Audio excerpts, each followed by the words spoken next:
Hello everyone, welcome to Ved Shri classes. So आज के video में हम डिस्कस करेंगे आपके वन दरोगा के बायोलॉजी में आने वाले कुछ एमसीक्यूज।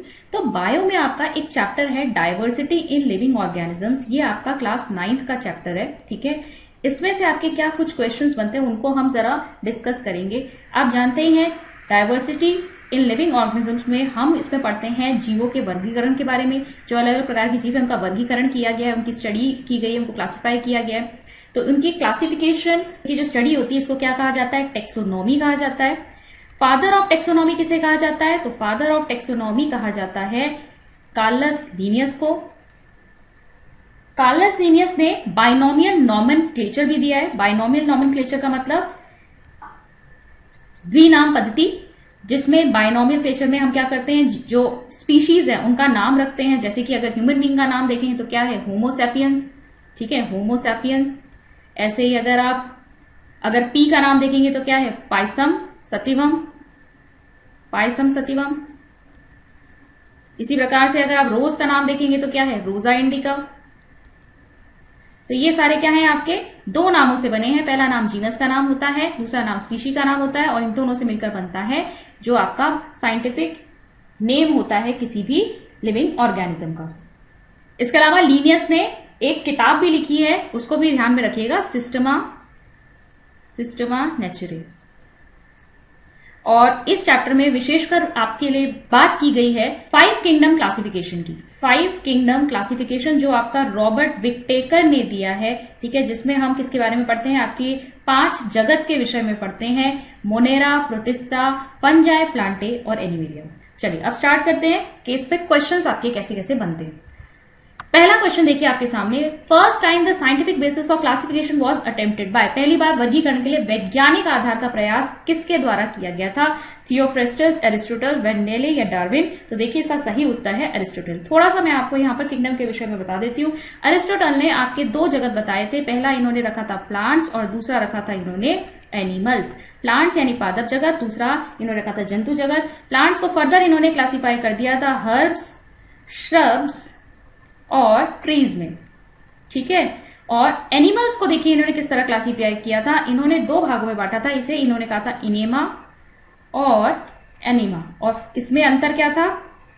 जो आपका इनेमा है उसमें आपका रेड ब्लड जो है, रेड ब्लड, लाल रक्त, ये आपका उपस्थित होता है, जबकि एनेमा में आपका जो लाल रक्त है वो अनुपस्थित होता है, ठीक है, ये प्रेजेंट नहीं होता है। इसके बाद ये जो फर्स्ट साइंटिफिक क्लासिफिकेशन जो अरिस्टोटल ने दिया था, इसके बाद 2 किंगडम क्लासिफिकेशन। 2 किंगडम क्लासिफिकेशन कहते हैं क्योंकि इन्होंने प्लांट्स और एनिमल 2 किंगडम बताई थी, 2 जगत बताए थे।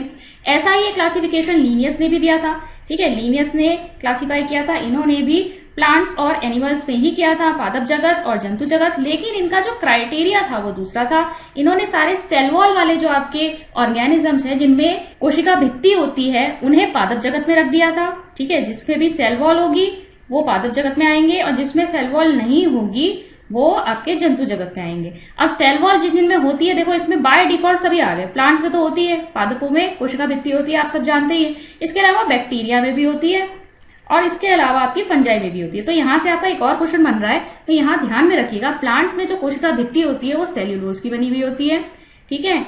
जो बैक्टीरिया में आपकी कोशिका भित्ति होती है वो पेप्टाइडोग्लाइकिन की बनी हुई होती है, ठीक है। और फंजाई में जो कोशिका भित्ति होती है वो काइटिन की बनी हुई होती है। ये कॉम्प्लेक्स शुगर है काइटिन, ठीक है। तो यहां भी आपके देखिए ये भी प्रश्न बन रहे हैं, सेल वॉल किसकी होती है। फिर इसी में आपका अगर एक 3 किंगडम क्लासिफिकेशन की बात करें, 3 किंगडम, तीसरा जगत किसने ऐड किया? हैकल ने, ठीक है। ये नाम एनसीईआरटी में भी आपका दे रखा है। हैकल ने क्या किया? ये प्लांट और एनिमल के साथ इसने एक तीसरा जगत जोड़ दिया, प्रोटिस्टा, ठीक है, प्रोटिस्टा जोड़ दिया इसने। और प्रोटिस्टा में इसने कौन से जानवर को रखा या कौन से जीवों को रखा? यूनिसेलुलर यूकैरियोटिक ऑर्गेनिज्म, ठीक है। कौन से रखे उसने? एक कोशिकीय यूकैरियोटिक जीव जो है उसने प्रोटिस्टा में रखे। इसके बाद आपका आता है 4 किंगडम क्लासिफिकेशन। 4 किंगडम क्लासिफिकेशन यानी 4 जगत का वर्गीकरण देखिए किसने दिया है? ये आपका कोपलैंड ने दिया है, ठीक है, कोपलैंड ने दिया है। और कोपलैंड ने इसमें कौन सी किंगडम ऐड करी? मोनेरा ऐड कर दी इन्होंने, ठीक है। तो प्रोटिस्टा पहले आई थी, फिर उन्होंने मोनेरा ऐड की कोपलैंड ने। मोनेरा ने क्या इसमें इन्होंने कौन से रखे? यहां पर हमारे कौन से थे? यूनिसेलुलर यूकैरियोटिक थे, यहां पर इन्होंने यूनिसेलुलर प्रोकैरियोटिक रख दिए, ठीक है, यहां पर इन्होंने प्रोकैरियोटिक रख दिए। तो प्रोकैरियोटिक वाले जो थे आपके वो किस में रखे, मोनेरा में रखे। तो अब 4 जगत हो गए, मोनेरा, प्रोटिस्टा, प्लांट, एनिमल। और फिर आया आपका 5 किंगडम क्लासिफिकेशन। 5 किंगडम क्लासिफिकेशन अभी अभी मैंने आपको बताया रॉबर्ट विटेकर ने दिया है। इसमें इन्होंने फंजाई भी ऐड कर दिया। तो अब हमारे पास कौन कौन सी हो गई, मोनेरा, प्रोटिस्टा, फंजाई, प्लांटे और एनिमेलिया। 5 जगत हो गए, ठीक है। और कार्ल वूज ने, ठीक है, कार्ल वूज ने आपके मोनेरा जगत को फिर से 2 में डिवाइड कर दिया। किसके आधार पर, 16s RNA, ठीक है। इतना याद नहीं करना है, बस इतना याद रखिएगा कि मोनेरा जगत को फिर से उन्होंने डिवाइड कर दिया। किसमें डिवाइड किया उन्होंने, यू बैक्टीरिया और आर्की बैक्टीरिया, ठीक है। यू बैक्टीरिया और आर्की बैक्टीरिया में इन्होंने डिवाइड कर दिया। तो आपके जो यू बैक्टीरिया है उसको इन्होंने डोमेन कहा यू बैक्टीरिया का डोमेन यू बैक्टीरिया ही है, ठीक है, डोमेन। और दूसरा आया आपका आर्की बैक्टीरिया। तो आर्की बैक्टीरिया को इन्होंने क्या डोमेन कहा, इन्होंने आर्की बैक्टीरिया को कहा आर्किया कहा, ठीक है। और उसके बाद जो भी आपके बच गए, क्या बच गए आपके, प्रोटिस्टा बच गया, फंजाई बच गया, प्लांटे बच गया, एनिमेलिया बच गया। इसको सबको इन्होंने एक डोमेन में रख दिया और इस डोमेन का नाम इन्होंने क्या दिया, यूकैरियो।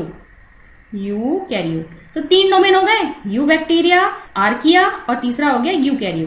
तो आपका इसी सिस्टम को, ये जो आपका 6 किंगडम क्लासिफिकेशन है, 6 किंगडम क्लासिफिकेशन को ही इन्होंने 3 डोमेन क्लासिफिकेशन भी कहते हैं, ठीक है। 3 डोमेन क्लासिफिकेशन या फिर 6 किंगडम क्लासिफिकेशन, ठीक है। 6 हो गई ना यहाँ पर, you bacteria, Archie bacteria, protista, fungi, Plantae, animalia, ठीक है। तो 6 इस पे जगत हो गए और 3 आपके डोमेन हो गए। तो डोमेन आपका बड़ा होता है जगत से, ये ध्यान में रखें, डोमेन बड़ा होता है जगत से। चलो आगे बढ़ जाते हैं। The presence of RBC to classify animals was used as a unique criteria by. जंतुओं को वर्गीकृत करने के लिए आरबीसी की उपस्थिति का उपयोग डैश के द्वारा एक अद्वितीय कसौटी के रूप में किया गया था, अरस्तु, थियोफेस्टस, वॉन नील, हक्सले। तो देखो ये हमने अभी अभी पढ़ा, अरिस्टोटल किया था, अरिस्टोटल ने क्या किया था, आरबीसी जिसमें है उनको इनेमा कहा था और जिसमें नहीं उसे एनीमा कहा था। नेक्स्ट पे आएंगे, in 5 kingdom classification which single kingdom contains blue green algae, nitrogen fixing bacteria and methanogenic archaebacteria. तो देखो यहाँ पर कह रहे हैं अगर आपका मिथेनोजेनिक आर्की बैक्टीरिया नहीं भी देता है तो blue green algae, nitrogen fixing bacteria जहां भी आ गया वो आपका किसमें प्रेजेंट होता है, वो होता है आपका मोनेरा जगत में, ठीक है। देखो एक बात फटाफट से बता देती हूँ, मोनेरा में आपके क्या आते हैं, यूनिसेलुलर प्रोकैरियोटिक आते हैं, अधिकतर इसमें आपकी क्या आती है, बैक्टीरिया आते हैं, ठीक है, बैक्टीरिया। जो आपकी ब्लू ग्रीन एल्गी है वो भी इसी में आएगी, ब्लू ग्रीन एल्गी, और ब्लू ग्रीन एल्गी का ही दूसरा नाम क्या होता है, साइनोबैक्टीरिया। इंपॉर्टेंट क्वेश्चन है, ध्यान में रखना, ठीक है। ब्लू ग्रीन एल्गी को ही साइनोबैक्टीरिया कहते हैं। प्रोटिस्टा में आपके क्या आ जाते हैं, प्रोटिस्टा में आपके यूनिसेलुलर यूकैरियोटिक आ जाते हैं ऑर्गेनिज्म। इसमें आपके आ जाएंगे अमीबा, पैरामीशियम, यूग्लिना, ये सब इसके अंदर आ जाते हैं, ठीक है। तीसरा आता है आपका फंजाई में आपको पता ही है क्या आती है, सारी फंगस आती हैं। इसमें आपके कैसे होते हैं, ये यूकैरियोटिक तो हैं और किसी ना किसी स्टेज पर जाकर ये क्या हो जाते हैं, मल्टी सेलुलर हो जाते हैं, यानी बहुकोशिकीय हो जाते हैं। फिर आपके प्लांटे आते हैं, प्लांटे में क्या होते हैं, आपके यूकैरियोटिक हैं, बहुकोशिकीय हैं, साथ ही साथ इनकी कोशिकाओं में कोशिका भित्ति, सेल वॉल भी प्रेजेंट होती है, ठीक है। और फिर आते हैं आपके एनिमेलिया, यूकैरियोटिक, मल्टी सेलुलर, और उसमें आपकी सेल वॉल उपस्थित नहीं होती। चलो आगे बढ़े, क्वेश्चन नंबर 5 पे चलेंगे। In 5 kingdom classification unicellular green algae are included in the kingdom. तो यूनिसेलुलर ग्रीन एल्गी किस में रखी जाएगी, मेटाफाइट, प्रोटिस्टा, मोनेरा, मेटाजोआ। तो यूनिसेलुलर ग्रीन एल्गी आपकी रखी जाती है प्रोटिस्टा में, ठीक है। Question number 6, saprophytic protist are slime mould, dinoflagellate, chrysophyte, protozoans. तो देखो एक चीज ध्यान में रख लो, प्रोटिस्ट के ये सब कैटेगरीज हैं, तो इतना ज्यादा वैसे सबको याद नहीं रखना, पर क्राइसोफाइट्स में आपका क्या आता है, क्राइसोफाइट्स आपका पहला है, इसमें आपके डायएटम्स वगैरह आते हैं, ठीक है, डायएटम्स जो कि ओशन के चीफ प्रोड्यूसर्स होते हैं, ठीक है, ओशन के चीफ प्रोड्यूसर्स। फिर डीनोफ्लैजिलेट्स होते हैं आपके, डीनोफ्लैजिलेट्स क्या होते हैं, इनके पास डीनो मतलब 2 फ्लैजिला, ठीक है, 2 फ्लैजिला इसके पास। यहां से आपका क्वेश्चन क्या बनता है, यहां से आपका क्वेश्चन बनता है, इसी की वजह से क्या आते हैं, रेड टाइड आते हैं, ठीक है, रेड टाइड। क्योंकि जब डिनोप्लाज्मिक बहुत तेजी से मल्टीप्लाई करते हैं तो ऐसा लगता है पूरा पूरा जो टाइड आ रहा है वो लाल रंग का है, तो रेड टाइड कहते हैं। एल्गल ब्लूम बनती है इससे, एल्गल ब्लूम, ठीक है। और स्लाइम माउल जो होते हैं आपके, वो किस तरीके के होते हैं? स्लाइम माउल्स आपके सेप्रोफिटिक होते हैं, सेप्रोफिटिक माउल। माउल से ही ध्यान में आ रहा होगा आपको, अवपवक, अवपंक कवक, ठीक है। कवक आप जानते हैं क्या होते हैं? मृत्योपजीवी होते हैं। तो स्लाइम माउल्स जो है आपके, ये क्या है? सेप्रोफिटिक। इसके अलावा इसमें होते हैं यूग्लिनॉइड्स, ठीक है, यूग्लिनॉइड्स। इसमें आपके यूग्लिना वगैरह आ जाते हैं। और यूग्लिना के बारे में आप एक चीज ध्यान रखेंगे कि यूग्लिना क्या है? यूग्लिना कनेक्टिंग लिंक है बिटवीन प्लांट्स एंड एनिमल्स। पादपों और जंतुओं के बीच में जो लिंक है वो यूग्लिना है। और लास्ट आते हैं आपके प्रोटोजोअन्स। प्रोटोजोअन्स क्या होते हैं आपके? ये प्रिमिटिव एनिमल्स हैं, ठीक है। अगर हम जंतु जगत की बात करें, उन्हें दो भागों में बांटा जा सकता है एनिमल्स को। पहला है आपका प्रोटोजोआ, प्रोटोजोआ जो प्रिमिटिव एनिमल्स हुए, और एक होता है आपके मेटाजोआ, ठीक है। तो मेटाजोआ में आपके सारे जो वर्टिब्रेट्स और वो सब इसमें इंक्लूड हो जाते हैं, ठीक है, एनिमल्स हो गए। प्रोटोजोआ आपके primitive animals.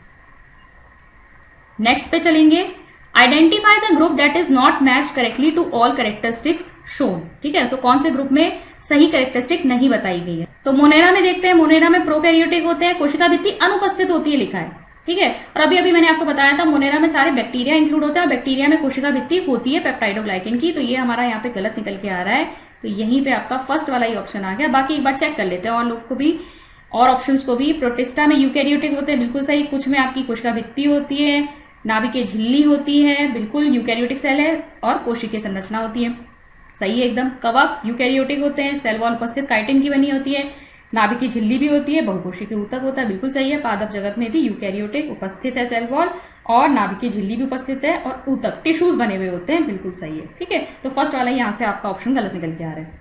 Question number 8, members of kingdom Protista are. तो जो आपके प्रोटिस्ट हैं वो किस तरीके के होते हैं? प्राइमरी एक्वेटिक, मुख्य रूप से जलीय होते हैं, झिल्लीबद्ध कोशिकांग नहीं पाए जाते हैं, सभी पक्षमाभी या कशरिमाभी होते हैं, विशेष रूप से अलैंगिक साधनों द्वारा प्रजनन करते हैं। तो ये मुख्य रूप से आपके क्या होते हैं? जलीय होते हैं। क्योंकि यूकैरियोटिक है तो झिल्लीबंद कोशिकांग तो इसमें पाए जाएंगे, तो ये गलत हो गया। और सभी में आपके पक्षमाभी या कशाभी नहीं होते हैं, कुछ आपके नॉन सिलिएटेड और फ्लैजिलेटेड भी होते हैं, और विशेष रूप से आपका एक्सक्लूसिवली एसेक्सुअल रिप्रोडक्शन भी नहीं करते। नेक्स्ट पे चलेंगे, which of the following are found in extreme saline conditions. तो इसको एक बार चेक कर लो। देखो मोनेरा जो है हमने इसका डिवीजन किया था किसमें? यू बैक्टीरिया में, यू बैक्टीरिया और आर्की बैक्टीरिया में, ठीक है। जो यू बैक्टीरिया होते हैं ये तो आपके ट्रू बैक्टीरिया होते हैं, ट्रू बैक्टीरिया। इसमें आपके BGA, blue green algae, cyanobacteria, nitrogen fixing bacteria, Nostoc, Anabaena, या डिजीज कॉजिंग आपके बैक्टीरिया होते हैं जो कॉलेरा, टाइफाइड वगैरह डिजीज कॉज करते हैं, ये सब आ जाएंगे। माइकोप्लाज्मा इसी में आ जाएगा। आर्की बैक्टीरिया जो होते हैं ये क्या होते हैं? एक्सट्रीमोफाइल होते हैं। एक्सट्रीमोफाइल मतलब ये एक्सट्रीम कंडीशंस में भी जी सकते हैं, ऐसी कंडीशंस जहां पर किसी चीज की बहुत ज्यादा अधिकता हो वहां पर भी ये जी लेंगे, ठीक है। जैसे अगर हम सॉल्ट की बात करें, सलाइन, नमक बहुत ज्यादा है, ठीक है, वहां सॉल्ट बहुत ज्यादा है, अगर वहां पर ऐसी कंडीशन में भी ये जी सकते हैं, और तब हम ऐसे बैक्टीरिया को कहते हैं हेलोफाइल, ठीक है, हेलोफाइल। अगर एसिड बहुत ज्यादा है, एसिड बहुत ज्यादा है, या फिर टेम्परेचर बहुत ज्यादा है, ठीक है, एसिड और टेम्परेचर दोनों ज्यादा है। कभी कभी ऐसे भी लिखा हुआ है कि पीएच कम है, ठीक है, एसिड ज्यादा होना या फिर पीएच कम होना दोनों एक ही चीज है, ठीक है। एसिडिक ज्यादा कंडीशन मतलब पीएच लो है, तो ऐसे बैक्टीरिया को हम कहते हैं थर्मो एसिडोफाइल, ठीक है, थर्मो एसिडोफाइल। और तीसरे होते हैं आपके मिथेनोजेंस, ठीक है, मीथेन प्रोड्यूसिंग भी होते हैं, काउडंग वगैरह में, या फिर जो लाइफ स्टॉक होता है उसके गट में रहते हैं, ठीक है, रूमिनेंट एनिमल्स के गट में, जो बायोगैस वगैरह का प्रोडक्शन भी करते हैं, इन्हें मिथेनोजेंस कहते हैं। तो ये सब आपके किस में आ रहे हैं? आर्की बैक्टीरिया में आ रहे हैं। तो ऑप्शन आपका क्या हो जाएगा? एक्सट्रीम कंडीशंस में कौन रहता है?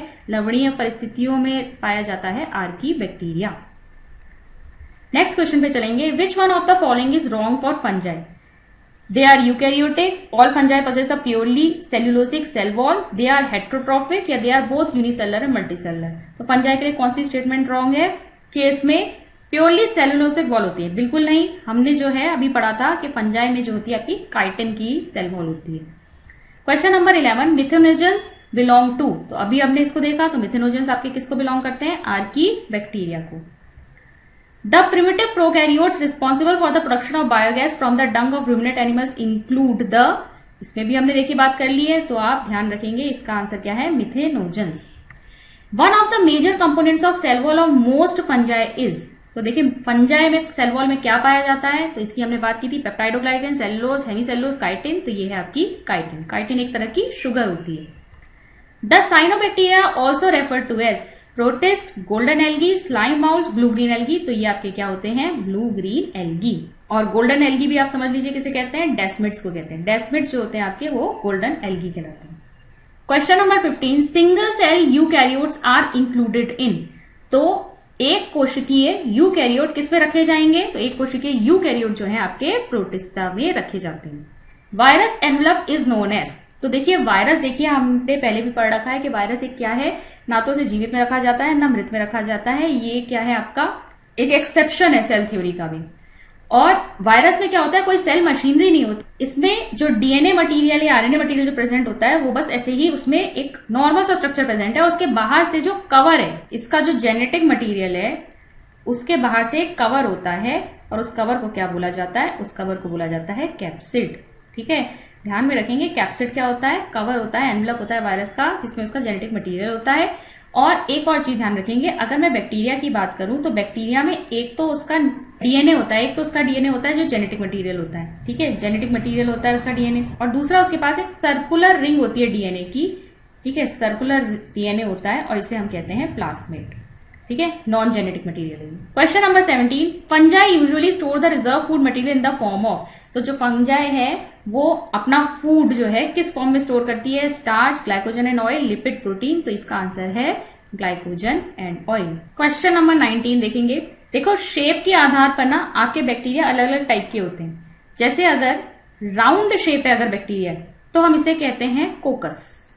ठीक है, कोकस कहते हैं। फिर अगर एक राउंड है तो मोनोकोकस, दो है आपके पास डिप्लोकोकस, तीन है तो ट्रिप्लोकोकस। अगर चेन बनी हुई है तो इसे कहते हैं स्ट्रेप्टोकोकस, और अगर ये पूरा ऐसे 2 डायमेंशन में बना हुआ है तो इसे कहते हैं स्टेफाइलोकोकस। अगर ये रॉड शेप्ड है, ठीक है, रॉड शेप इस तरीके का होता है और यहाँ पर ऐसे होता है, इसमें एक एंडोस्पोर प्रेजेंट होता है, यहाँ पे एंडोस्पोर। अगर ये रॉड शेप्ड है तो इसे हम कहते हैं बैसिलस। ठीक है, बैसिलस। जैसे आपका इकोलाई होता है, लैक्टोबैसिलस होता है। ठीक है, अगर ये कॉमा शेप है ऐसे, अगर ये कॉमा शेप है तो इसे हम कहते हैं विब्रियो, विब्रियो। और अगर ये स्पाइरल शेप्ड है ऐसे, स्पाइरल, और इसमें यहाँ पे फ्लैजला निकले होते हैं यहाँ पर भी और इस साइड भी, तो हम इसे कहते हैं स्पाइरिलम। ठीक है, स्पाइरिलम वॉलेंटिस, हेलियोबैक्टर, ये सब इसी में होते हैं। विब्रियो का क्या होता है? विब्रियो कॉलेरी, जो कॉलेरा कॉजिंग आपका बैक्टीरिया होता है। तो यहाँ पे आपको समझ में आ गया होगा कॉमा शेप बैक्टीरिया कौन से होते हैं? Vibrio. Question number 20, red tides in the sea are because of. तो देखिए इसमें क्या आएगा आपका? Red dinoflagellate, Gelidium, red chrysophytes या रेड एल्गी। तो रेड डिनोफ्लैजिलेट्स है। जेलिडियम से आप ध्यान में रखेंगे एक आपका सब्सटेंस निकाला जाता है अगर अगर। ठीक है, अगर अगर। तो एक हम बैक्टीरिया को भी एक बार यहाँ पर डिस्कस कर लेते हैं कि आपके जो बैक्टीरिया होते हैं, हमने यहाँ पर डिस्कस किया शेप के आधार पे कैसे होते हैं। एक आपका और क्लासिफिकेशन है आपकी एरोबिक और एनारोबिक भी होते हैं। ठीक है, एरोबिक और एनारोबिक। एरोबिक का मतलब क्या होता है? वायवी और अवायवी। एरोबिक का मतलब क्या होता है? जो ऑक्सीजन की प्रेजेंस में सर्वाइव करते हैं, और एनारोबिक का मतलब होता है जो ऑक्सीजन की एब्सेंस में सर्वाइव करते हैं। ठीक है, और दूसरा आपका एक और क्लासिफिकेशन है ग्राम पॉजिटिव और gram negative bacteria. Gram positive bacteria क्या होता है आपका? जो स्टेन करने पर क्रिस्टल वायलेट कलर को रिटेन करेगा। ठीक है, और इसमें देखिए फर्क क्या होता है, इसकी थिक लेयर होती है पेप्टाइडोग्लाइकन की, और इसकी सेल वॉल में टिकोइक एसिड होता है। तो ध्यान में रखेंगे इसकी सेल वॉल में टिकोइक एसिड होता है और फॉस्फेट्स होते हैं, और ये एक्सोटॉक्सिन्स सिक्रीट करता है। ठीक है, क्या सिक्रीट करता है? एक्सोटॉक्सिन्स। ग्राम नेगेटिव क्या होते हैं? इसमें थिन लेयर होती है पेप्टाइडोग्लाइकन की, यानी कि ये कोशिका भित्ति जो होती है इसकी पतली होती है। टिकोइक एसिड इसमें नहीं होते हैं, और ये एंडोटॉक्सिन प्रोड्यूस करता है। ठीक है, तो ग्राम नेगेटिव ग्राम पॉजिटिव भी याद रखना। किसने दिया था? क्रिश्चियन ग्राम ने दिया था। तो इसी ने एक स्टेन बनाया था कृष्ण ग्राम ने, ठीक है। अगर ये स्टेन को रिटेन कर देता है तो ग्राम पॉजिटिव। अगर ये जो सेल वॉल है इसके स्टेन को रिटेन नहीं कर पाती, अगर ये क्रिस्टल वायलेट कलर लूज कर देता है और ये रेड कलर का स्टेन हो जाता है तो ये हो जाता है आपका ग्राम नेगेटिव, ठीक है। तो इसमें स्टेन करके देखी जाती है। और दूसरा हमने एरोबिक एनारोबिक देखे, तीसरे हमने शेप की बेसिस पे देखे। तो इस वाले वीडियो में हमने मोनेरा प्रतिष्ठा के क्वेश्चंस को ज्यादा कवर किया। अगले वाले में हम क्या करेंगे, जो बाकी की आपकी बची हुई किंगडम्स हैं उनके क्वेश्चंस को कवर करेंगे। तो आई होप आज की वीडियो आपको यूजफुल लगी होगी, आपको समझ में आया होगा कि किस तरह के क्वेश्चंस भी बन सकते हैं इसमें। अगर थोड़ा सा टफ लेवल का आता है तो कैसे क्वेश्चंस बनेंगे, ठीक है। और बेसिक क्वेश्चंस तो आपके बनेंगे, जैसे कि कौन सी किंगडम में किस तरह के ऑर्गेनिजम्स रखे जाएंगे, और छोटे छोटे आपके क्वेश्चंस क्या बन सकते हैं वो भी आपको समझ में आया होगा। मैं मिलती हूँ आपसे नेक्स्ट वीडियो में। Thank you.